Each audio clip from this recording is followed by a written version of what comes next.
ఈరోజు చాలా ముఖ్యమైనటువంటి రోజు, చాలా అద్భుతమైన రోజు.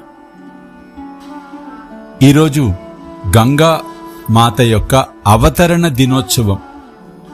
ఆ తల్లి ఈరోజు కూడా భక్తుల యొక్క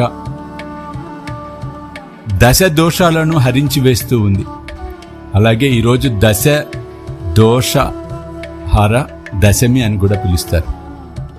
కాబట్టి ఈరోజు ఎంత అద్భుతం అంటే గొప్ప అవకాశం మనందరికీ ఆత్మశుద్ధి చేసుకోవటానికి, మనోశుద్ధి చేసుకోవటానికి, దేహశుద్ధి చేసుకోవటానికి. ఒక రాగి చెంబులో కానీ, వెండి చెంబులో కానీ, లేదు ఏది లేకపోతే స్టీల్ చెంబులో అయినా సరే శుద్ధమైన జలము, మంచినీరు, స్వచ్ఛమైన నీటిని తీసుకోండి. ఆ చెంబుకు పసుపు కుంకుమలు రాసి కాసిన అక్షింతలు వీపూది ఆ నీటిలో పసుపు వేయండి. ఒక తమలపాకు మీద లేదు బియ్యం మీద అయినా సరే ఆ చెంబును ఉంచండి. ఉంచి చక్కగా పూజించండి. సాయంత్రమైనా పూజించవచ్చు, లేదు ఉదయమైనా పూజించి సాయంత్రం ఉపయోగించుకోవచ్చు. హర హర గంగే అని చెప్పి పసుపు కుంకుమలతో పూజించండి ముందు, చెంబు ముందు.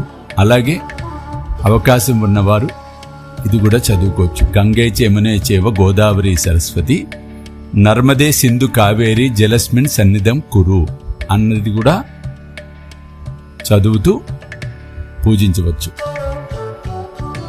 ఇలా ఒక 108 సార్లు హరహర గంగే అంటూ పూజించండి.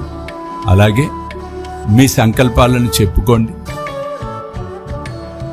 ఆ సంకల్పాలు కూడా మనసులో చెప్పుకొని పూజించి ఆ జలానికి హారతినిచ్చి మీరందరూ కూడా స్వీకరించండి. నివేదన కూడా ఏదైనా తీపి పదార్థాన్ని నివేదన చేసి హారతి ఇవ్వండి.